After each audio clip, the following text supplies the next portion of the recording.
Bom dia a todos. Eu gostaria de compartilhar com vocês um estudo que vai falar sobre o batismo. Na nossa jornada, na nossa caminhada, e cada vez que acontece um batismo, surge um pensamento. As pessoas que não são casadas, pode se batizar? Algumas pessoas apoiam a ideia de que não há uma necessidade de estar casado. Por quê? Porque eles dizem, olha, lá no livro de Atos Apóstolos vai estar o batismo ali de 3.000 vidas após a pregação de Pedro. A gente vai ver também quando Filipe ali batiza o eunuco. E o que é que acontece? O eunuco pergunta, o que impede que eu seja batizado? Ali tem água, posso me batizar? E Filipe vai dizer, ó, se você crê que o Senhor Jesus Cristo é o nosso Salvador, se você crê em Cristo, não tem problema nenhum. Então ele ali de imediato é batizado sobre as águas. Só que a gente tem que entender o seguinte, irmãos, que o cenário para a época é diferente do cenário de hoje. Tipo, se você observar, quando acontece aquele batismo lá da pregação de Pedro, que tem 3.000 almas foram acrescentadas ao reino de Deus, logo nos versículos posterior vai acontecer ali aquela repartição que eles faziam dos bens. Eles vendiam as suas herdades e depositavam ao pé dos apóstolos. Agora eu lhe pergunto, aquela passagem não é bíblica? E hoje as pessoas vendem a sua casa, vendem o seu lar, e na época eles já eram dizimistas, já eram ofertantes. E isso está escrito na Bíblia. Não é para as pessoas também fazer hoje não, vender as suas casas, vender os seus sítios, vender os seus terrenos e depositar na igreja. A gente tem que ver que o cenário ali era o seguinte, eles estavam na expectativa, na crença, estava ali o coração muito eufórico, no sentido de, poxa, vai acontecer a vinda de Cristo agora. Eles tinham acabado de passar pela experiência da assunção de Cristo aos céus. Então a expectativa que eles tinham é que era sobre aquela geração que Cristo viria. E eles tinham pressa de fazer isso. Sem falar que a Bíblia vai dizer lá em Marcos capítulo 1, diz o seguinte, apareceu João Batista no deserto pregando o batismo do arrependimento para a remissão dos pecados. Poxa, se a pessoa não está casada oficialmente no papel, fala-se que ela está de que forma? Cometendo o pecado da fornicação. Então como é que vai haver a remissão dos pecados se esse ato está sendo contínuo todos os dias? Não tem lógica então. E quando ele fala para o arrependimento, arrependimento traz uma consciência do meu comportamento. Tem tudo a ver em geração de mudança para o meu eu. Lá em Romanos, capítulo de número 6, versículo número 4, vai dizer, fomos, pois, sepultados com ele na morte, pelo batismo, para que, como Cristo foi ressuscitado dentre os mortos, pela glória do Pai. Ele está dizendo a parte cerimonial, o simbolismo, que ao entrarmos sobre aquelas águas, significa o sepultamento do nosso eu, e quando retornamos da água, tem o simbolismo da ressurreição de Cristo sobre a nossa vida. Outro versículo também bastante interessante, está lá no versículo 24, capítulo 13, de Atos Apóstolos. Havendo João primeiro pregado a todo o povo de Israel, antes da manifestação dele, o batismo do arrependimento. Então a gente observa que antes houve a pregação, antes houve a doutrina, eles tiveram que ensinar, tem que trazer a consciência dos acontecimentos, o que é que significa. Tomar banho de piscina apenas por tomar, se batizar apenas por se batizar, não tem lógica. Em Hebreus vai dizer assim, Hebreus capítulo 6, versículo 2. O ensino do batismo e da imposição das mãos, da ressurreição dos mortos e do juízo eterno. Em algumas versões a palavra ensino vai estar doutrina. Se está falando doutrina do batismo, então existia um ensinamento. Eles traziam consciência do que significava o batismo na vida das pessoas. Enquanto o casamento, a Bíblia vai dizer, 1 Pedro, capítulo 2, versículo 13, sujeitai-vos, pois, a toda instituição humana por causa do Senhor, que seja reis, que seja soberano, qualquer autoridade, como enviada por ele, tanto para castigar os malfeitores, como para louvor dos que praticam o bem. Então Deus está dizendo aqui, olha, a nossa submissão em relação às leis que aí existem. É claro que eu não posso fazer com que eu venha me submeter à lei que eles inventam de uma tal forma que venha a ser, que se distancie do princípio de Deus. O casamento de pessoas do mesmo sexo, claro que isso aí eu não posso obedecer, porque confronta a palavra do Senhor, mas a unção, a junção que diga de dois seres do sexo oposto para o casamento, qual é o problema eu cumprir isso aí? Lá no capítulo de número 13, versículo do 1 ao 7, em Romanos, vai dizer assim, todo homem seja sujeito às autoridades superiores, para que não há autoridade, porque não há autoridade que não proceda de Deus. As autoridades que existem foram por ele instituídas. Então a gente observa aqui que há uma necessidade da oficialização do matrimônio perante os homens.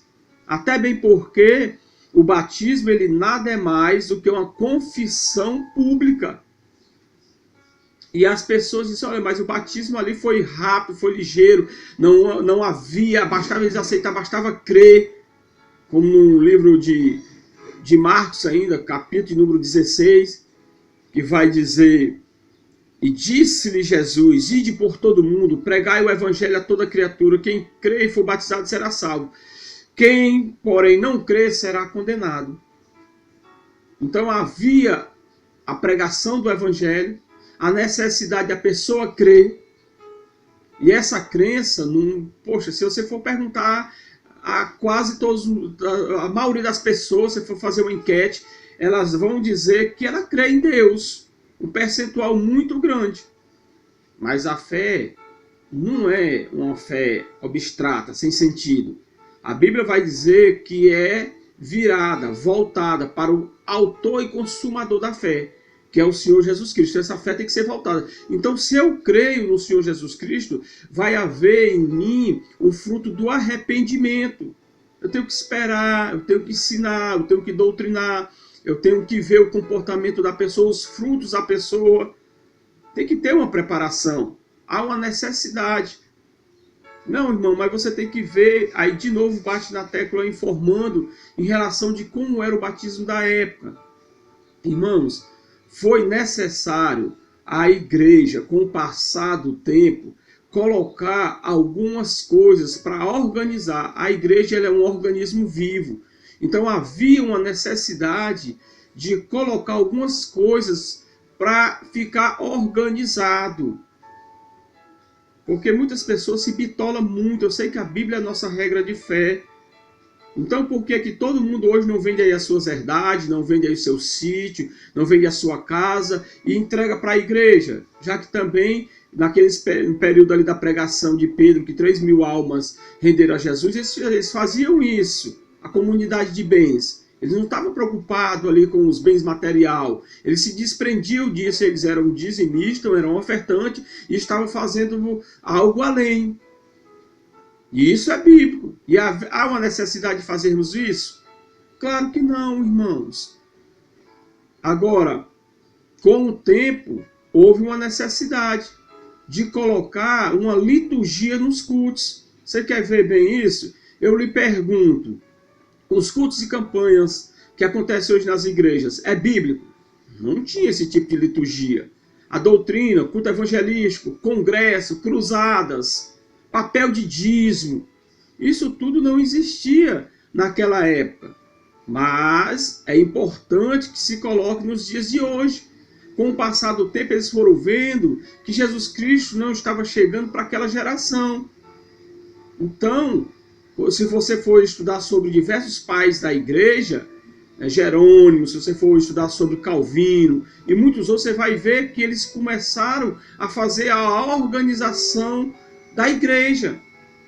E isso é importante que a gente tenha essa organização para dar consciência, irmãos. Nós hoje temos festa na igreja, hoje nós temos culto de departamentos, que na época não tinha. Para que tudo isso nos dias de hoje? Isso faz parte da liturgia do culto. Fica organizado, fica uma coisa ali, né, que você chega, você vê ali que o negócio não está bagunçado. Não é que eu diga que na época era bagunçado, mas a ideologia da época, né, a expectativa, o que ele estava vivenciando é diferente do que a gente está vivenciando nos dias de hoje. E a gente vai olhando, examinando, né, diversas passagens e vai ver a importância que é o batismo.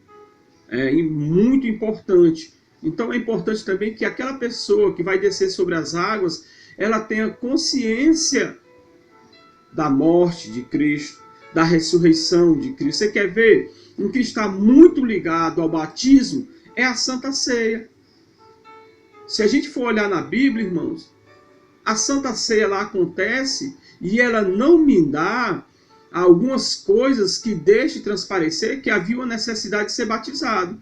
Agora eu te pergunto, por conta disso, qualquer um pode cear? Qualquer um que chega na igreja, não há necessidade de ter sido batizado para poder cear? A Bíblia não fala, a Bíblia não diz que quem estava ceando eram batizados, a Bíblia não fala disso. E por isso nós não vamos colocar hoje algumas ordens, algumas coisas que nos ajudam melhor dentro da igreja, a ficar mais, uma parte administrativa mais clara, mais objetiva. É por isso, irmãos, que a gente tem que ver esses nossos conceitos. É importante a gente conscientizar. A gente fica muito preocupado, o novo convertido vai embora, a pessoa vai sair da igreja. Não, se ela for discipulada, se ela for bem conscientizada, se ela verdadeiramente aceitou Cristo, ela vai esperar o tempo certo, o tempo correto. Precisa se agoniar, eu tenho que fazer isso, eu tenho que batizar. Parece também que nos dias de hoje há uma pressa muito grande de eu fazer isso com as pessoas, com qual interesse, com qual objetivo. Isso é responsabilidade. Isso é de suma importância. Que a gente possa trazer isso para o nosso coração, que a gente possa refletir sobre realmente a importância que é o batismo. Outra coisa muito ligada que eu falei ao batismo e à Santa Ceia, e a gente observa que a Santa Ceia, irmãos, ela vem de uma ramificação da Páscoa. E não era qualquer um que podia participar da Páscoa. Tinha que ser santificado, tinha que ser separado, eles faziam a circuncisão. Quando parte para a ceia, a gente observa também que havia uma necessidade ali, aquela passagem lá de livro de Coríntios, 1 Coríntios, capítulo de número 11, a partir do versículo 23, que vai dizer que examine-se, pois, o homem a si mesmo. A pessoa tem que ter consciência, ela está se examinando de quê? Essa que é a importância. A gente conscientizar as pessoas sobre a palavra do Senhor, sobre os verdadeiros valores, e a gente não ficar preocupado com essas coisas que às vezes, em vez de ajudar, atrapalha. Fica na paz, fica na bênção e obrigado aí pela tua atenção, em nome de Jesus.